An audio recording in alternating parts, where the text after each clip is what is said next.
Income from house property का हमने charging section किया था। चार्जिंग सेक्शन कौन सा है? We have charging section, section 22। और सेक्शन 22 में हमने किया था कि कोई भी इनकम जो है वो हाउस प्रॉपर्टी के अंडर कब चार्जेबल होती है। 3 कंडीशंस हैं इसकी। 3 कंडीशंस हम डिस्कस कर चुके हैं। 3 कंडीशंस जहां पर जो इनकम है वो हाउस प्रॉपर्टी के अंडर टैक्सेबल होती है। पहली कंडीशन क्या थी कि जो प्रॉपर्टी है that must consist of, property must consist of buildings, building होनी चाहिए, एंड लैंड पर्टिनेंट thereto।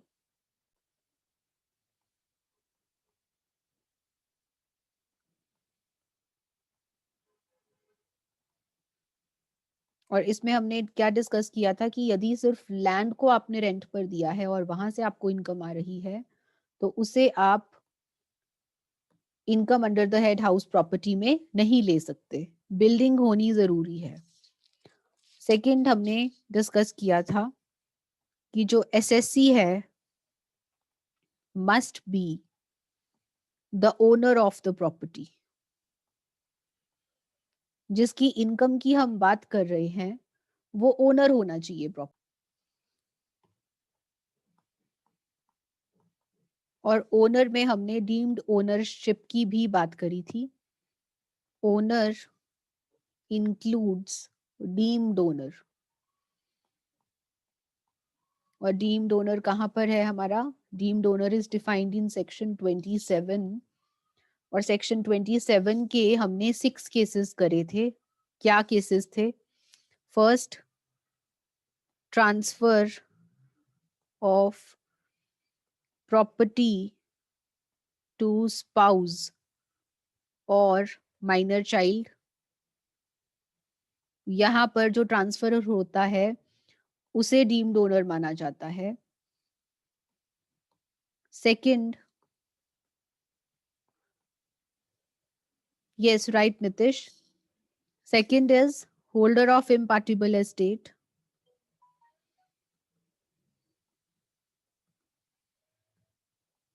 यहाँ पर holder of इम्पार्टिबल estate that is कर्ता को माना जाता है डीम्ड ओनर। तीसरा हमने यहाँ पर किया था member of cooperative society.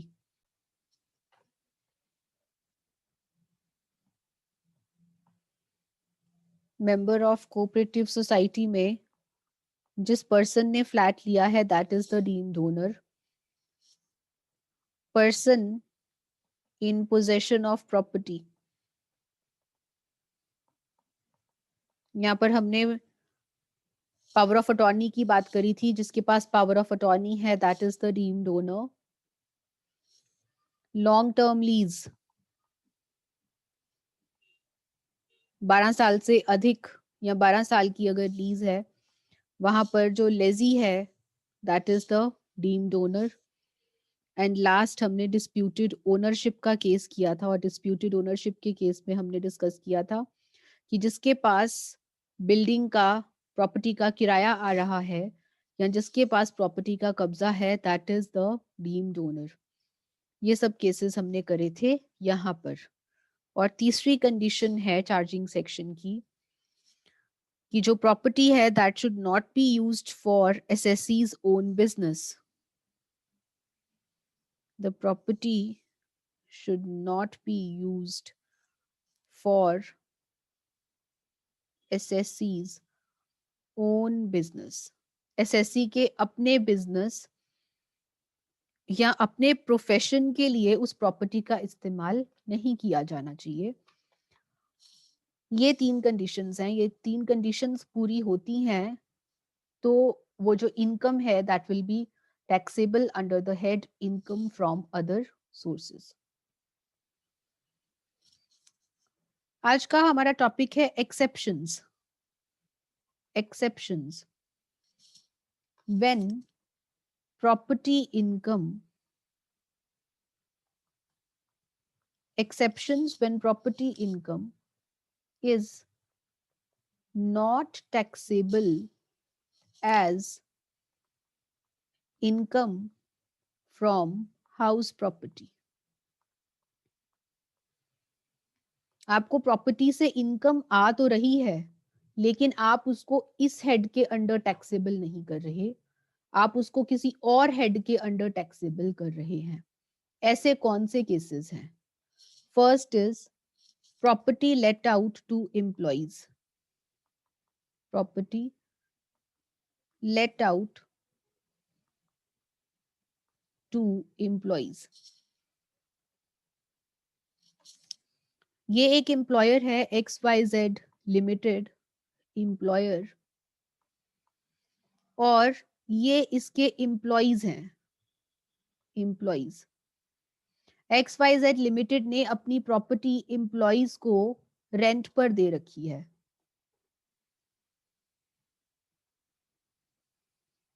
Property on rent to employees, और जो एम्प्लॉइज हैं वो कुछ ना कुछ किराया एम्प्लॉयर को दे रहे हैं। अब एम्प्लॉयर को इनकम तो हो रही है, रेंटल इनकम प्रॉपर्टी से हो रही है, लेकिन ये जो रेंटल इनकम है ये हाउस प्रॉपर्टी के अंडर टैक्सेबल नहीं होगी। This will be taxable under the head business income, PGBP। इसको PGBP की इनकम माना जाएगा। सेकंड, प्रॉपर्टी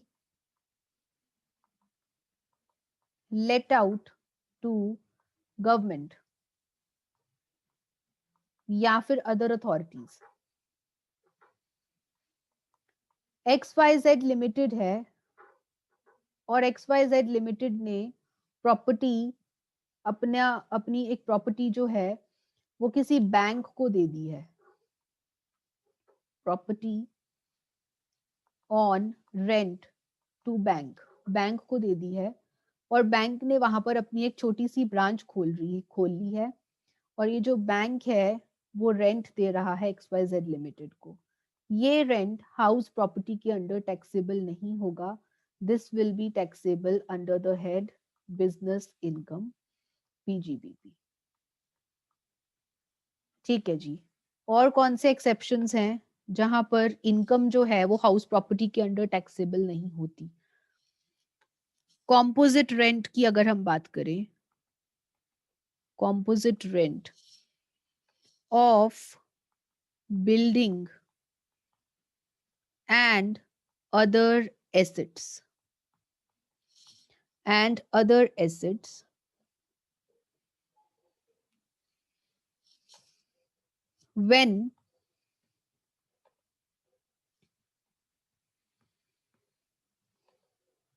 when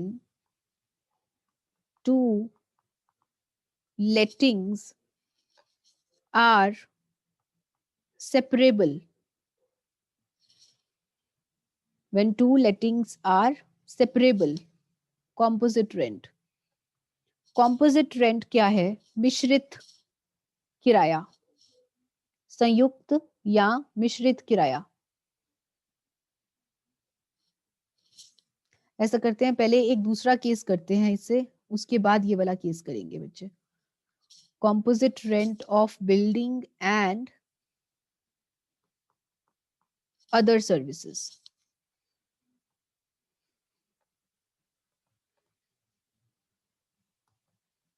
पहले ये वाला पार्ट कर लेते हैं।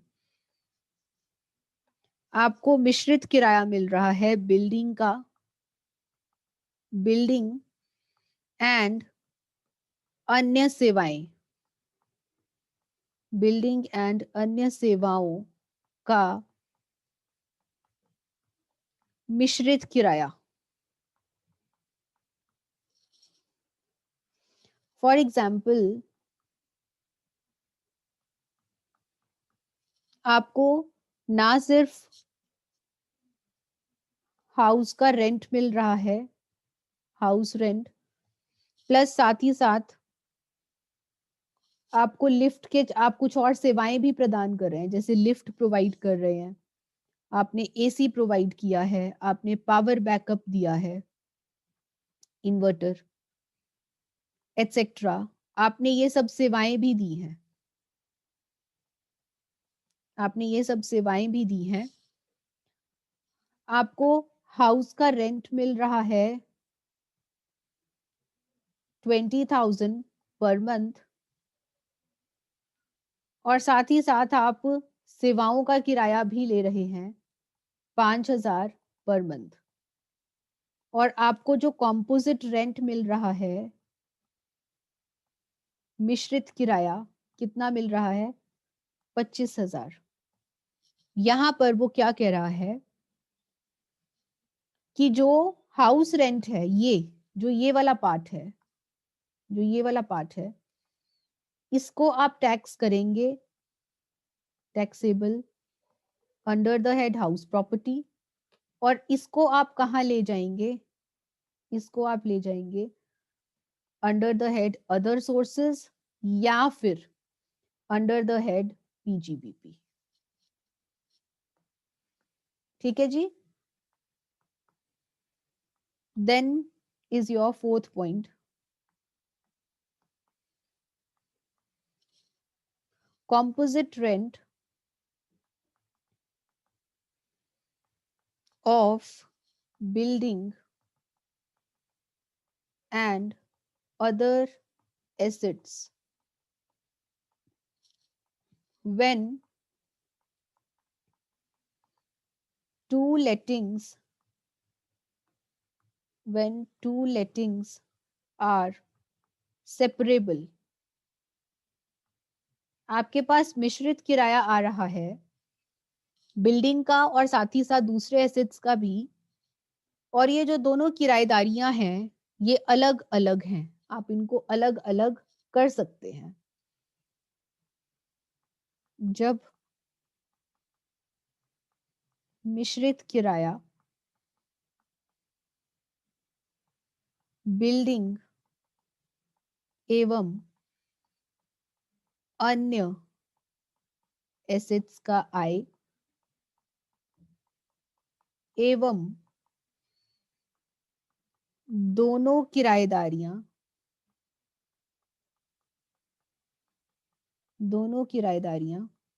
अलग की जा सके, अलग की जा सके। आप एसेट को अलग से रेंट पर दे सकते हैं और बिल्डिंग को अलग से रेंट पर दे सकते हैं। वहां पर इसका मतलब क्या हुआ? बिल्डिंग को अलग से किराए पर चढ़ाया जा सकता है,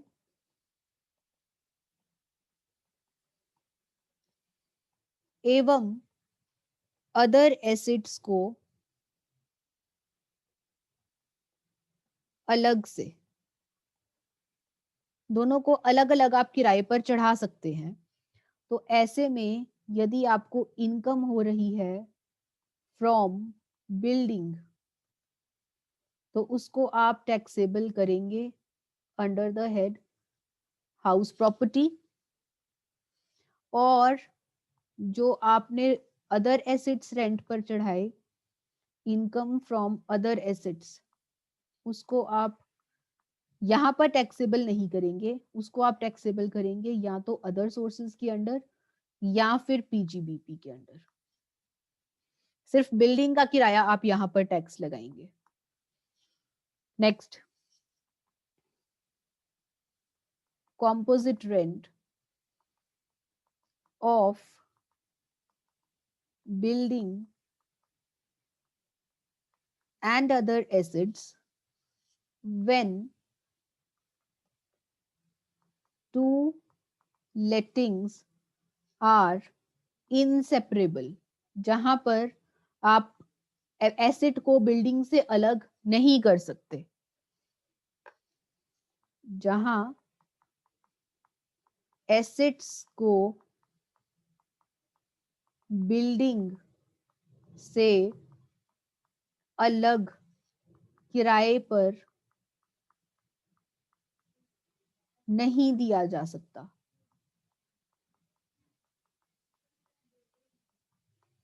फॉर एग्जाम्पल देखिए, आपने एक ऑडिटोरियम है, ऑडिटोरियम आपने रेंट पर दिया है, ऑन रेंट।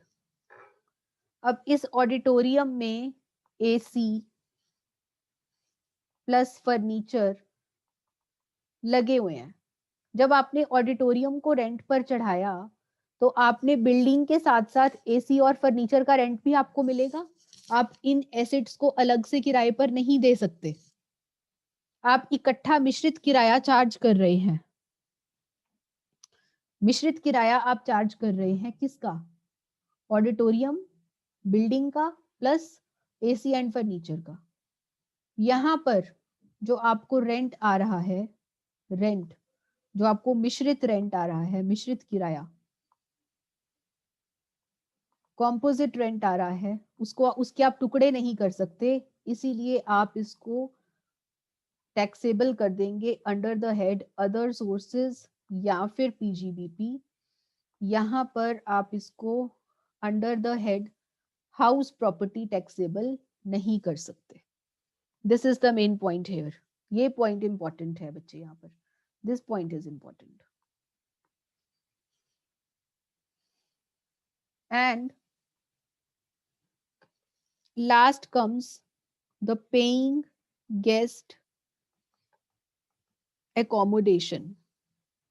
पीजी के बारे में तो सुना ही होगा, पेइंग गेस्ट एकोमोडेशन।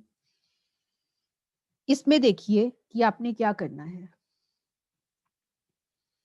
ये एसएससी है, एसएससी इसने अपनी हाउस प्रॉपर्टी को पीजी बना रखा है, पेइंग गेस्ट बना रखा है, पीजी बना रखा है इसने अपनी हाउस प्रॉपर्टी को।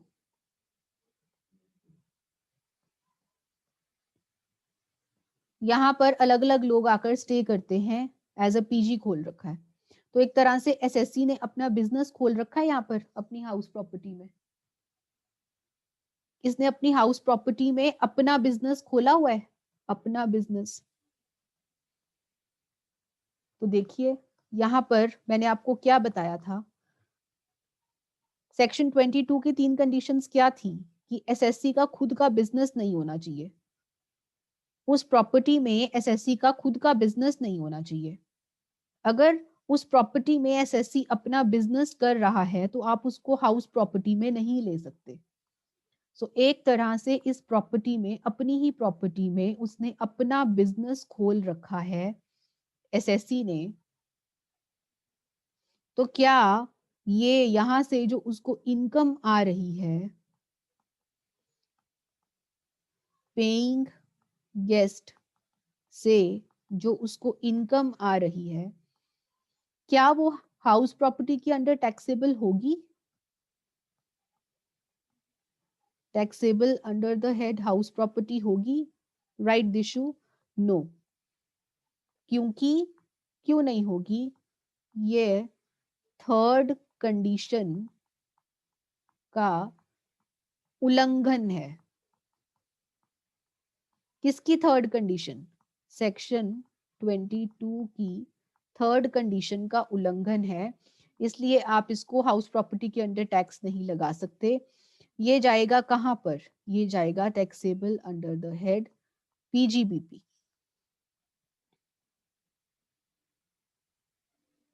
ठीक है जी। लेकिन अब दूसरा केस लेते हैं, दिस इज केस 1।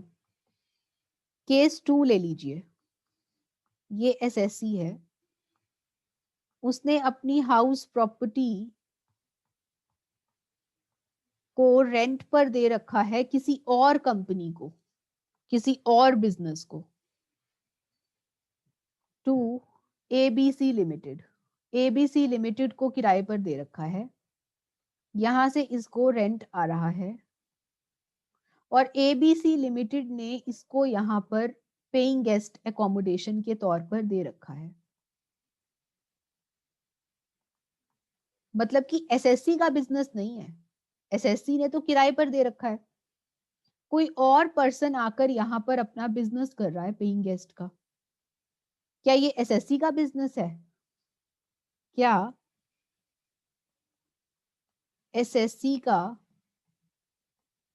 खुद का बिजनेस चल रहा है?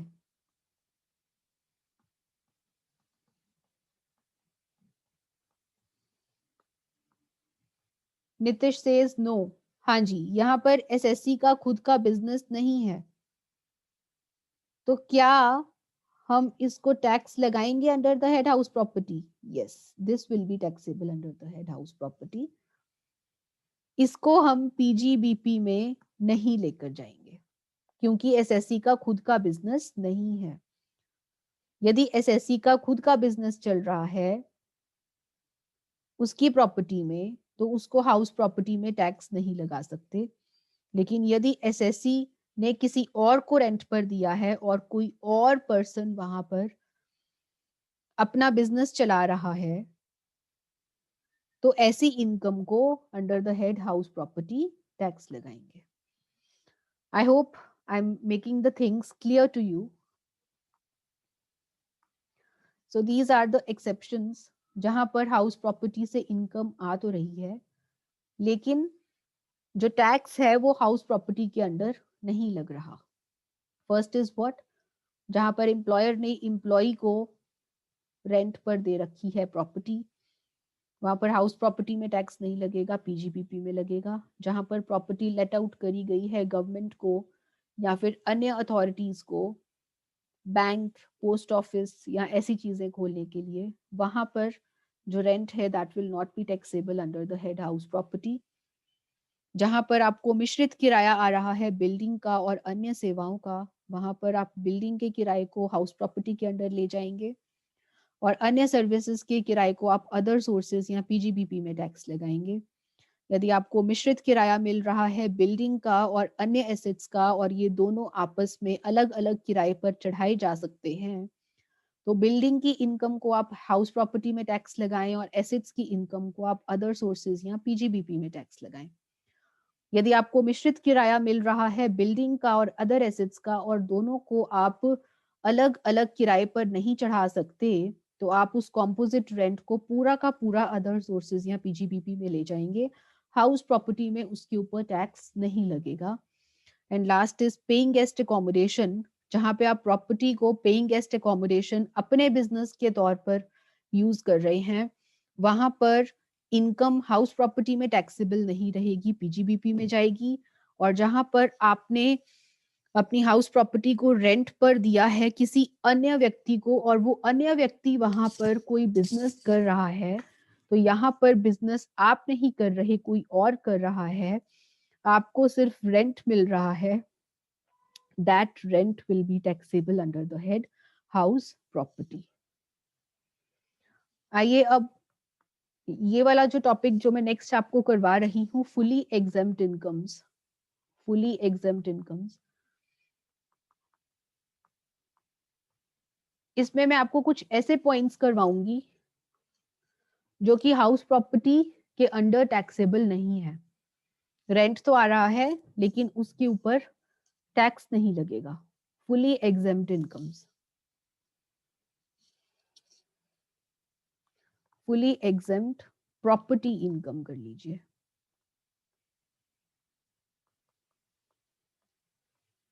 आपको प्रॉपर्टी से इनकम तो आ रही है लेकिन उसके ऊपर टैक्स नहीं लगेगा। लंबी चौड़ी लिस्ट है लेकिन मैं आपको कुछ इंपॉर्टेंट पॉइंट्स ही यहाँ पर डिस्कस करूंगी जो आपको आने वाले चैप्टर में हेल्प करेंगे। First is income from farm house. Income from farm house, आपका फार्म हाउस है लेकिन वो फार्म हाउस एग्रीकल्चरल लैंड के आसपास है, in the immediate vicinity. Immediate vicinity का मतलब क्या हुआ? आसपास। किसके आसपास है? In the immediate vicinity of the agricultural land. कोई एग्रीकल्चरल लैंड है, कभी कभी होता है ना कि एग्रीकल्चरल लैंड के पास ही आप एक छोटा सा फार्म हाउस बना देते हैं। ऐसा फार्म हाउस जो कि एग्रीकल्चरल लैंड के ऊपर स्थित है या फिर उसके आसपास है, उस फार्म हाउस से आपको कोई इनकम आ रही है, दैट विल बी एग्जेम्प्ट, उसके ऊपर टैक्स नहीं लगेगा. Second, one palace. One palace, what is palace? क्या होता है पैलेस? कोई एक महल. राजे महाराजाओं के महल हुआ करते थे कभी. एक महल in the occupation, in the occupation of an ex ruler. X ruler कौन होता है? कोई पूर्व शासक या पूर्व राजा. पूर्व शासक या राजा. कोई राजा, कोई पूर्व राजा कभी रहा करता था, किसी टाइम पे राजा हुआ करता था वो. उसके बहुत सारे महल हैं. उसके बहुत सारे महलों में से कोई एक महल, किसी एक महल की जो वैल्यू है वो एग्जेम्प्ट होगी, बाकी के ऊपर टैक्स लगेगा. किसी एक महल की छूट है. तीसरा, वन सेल्फ ऑक्यूपाइड हाउस. ये आप हैं और आपके पास बहुत सारी प्रॉपर्टी है. हाउस 1 है, हाउस 2 है, हाउस 3 है, बहुत सारी प्रॉपर्टी है और आपने प्रॉपर्टीज को कुछ किराए पर चढ़ा रखा है और कोई 2 घर आपने सेल्फ ऑक्यूपेशन में रखे हैं. सेल्फ ऑक्यूपाइड, आप खुद रहते हैं वहां पर. Self occupied, self occupied. और ये वाला जो घर है ये आपने रेंट पर दे रखा है. तो ये दोनों सेल्फ ऑक्यूपाइड हाउसेस में से कोई एक हाउस, एनी वन, कोई एक सेल्फ ऑक्यूपाइड हाउस एग्जेम्प्ट माना जाएगा. इसके ऊपर टैक्स पे नहीं करना.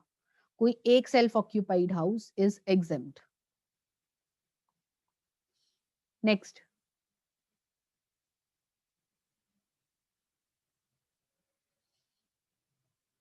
Property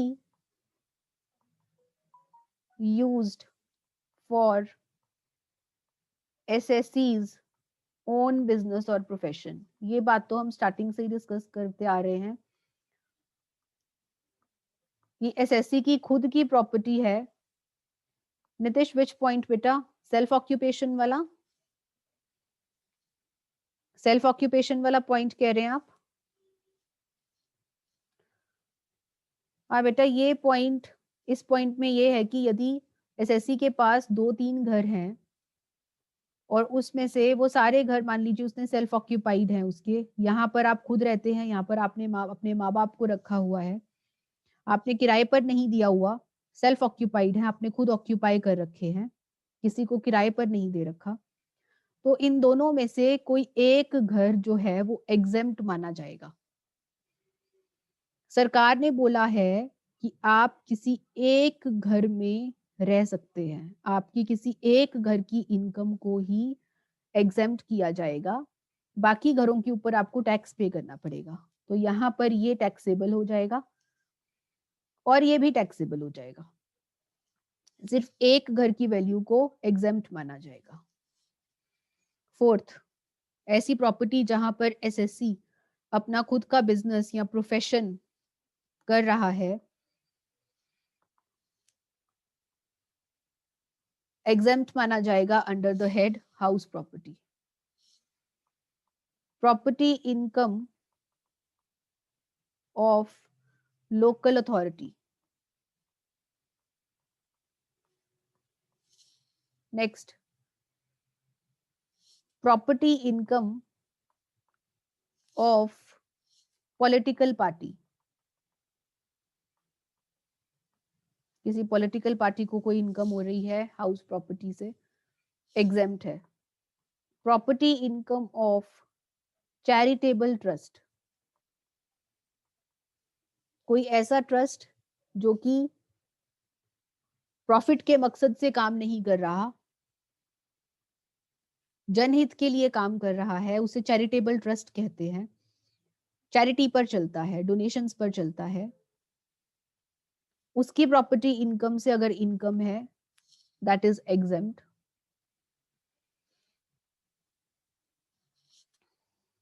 property income of university or educational institute not for profit. भाई प्रॉफिट कमाने के लिए नहीं है वो यूनिवर्सिटी या एजुकेशनल इंस्टीट्यूट, प्रॉफिट कमाने के लिए नहीं है, एजुकेशन स्प्रेड करना उसका मेन मकसद है। ऐसी यूनिवर्सिटियां, ऐसे एजुकेशनल इंस्टीट्यूट को यदि प्रॉपर्टी से कोई इनकम हो रही है तो उसके ऊपर टैक्स नहीं लगता। सो ये कुछ पॉइंट्स हैं जिसमें से आपका जो सबसे रेलिवेंट पॉइंट है वो ये है बेटा, this is the most important point, this is the most important point here. Point number 3, one self occupied house. किसी एक सेल्फ ऑक्यूपाइड हाउस की आपको एग्जेम्पशन मिलती है, बाकियों के ऊपर आपको टैक्स पे करना पड़ता है। This is the most important point here. ये हैं कुछ ऐसी प्रॉपर्टी इनकम्स जिनके ऊपर under the head house property tax नहीं लगता है। So that's all for today. कुछ स्टूडेंट्स के डाउट्स हैं रिटायरमेंट बेनिफिट्स की कुछ इलस्ट्रेशंस में। सो मैं ऐसा करूंगी कि I take another lecture, regular lecture नहीं होगा, वो आपका एक्स्ट्रा लेक्चर होगा। वो एक्स्ट्रा लेक्चर कब होगा, I will intimate you. Till that time आप क्या करेंगे कि रिटायरमेंट बेनिफिट्स के जितने भी इलस्ट्रेशंस हैं आप सब उनको एक बार गो थ्रू कर लीजिए, थोड़ा सॉल्व करके देख लीजिए। और अगर आपको किसी भी तरह का कोई डाउट आता है रिटायरमेंट बेनिफिट्स में या फिर इनकम फ्रॉम सैलरीज में, तो आप मुझे व्हाट्सएप पे अपना name, roll number, class, chapter number and illustration number जिसमें आपको डाउट है, या आप मुझे व्हाट्सएप करेंगे और मैं with in 2 to 3 days I try कि मैं उन इलस्ट्रेशंस को या उन डाउट्स को आपका क्लियर कर दूं। उसके लिए एक एक्स्ट्रा लेक्चर मैं कंडक्ट करूंगी और उस एक्स्ट्रा लेक्चर की इंटीमेशन मैं आपको दे दूंगी कि वो एक्स्ट्रा लेक्चर कब होगा। Okay, so that's all for today.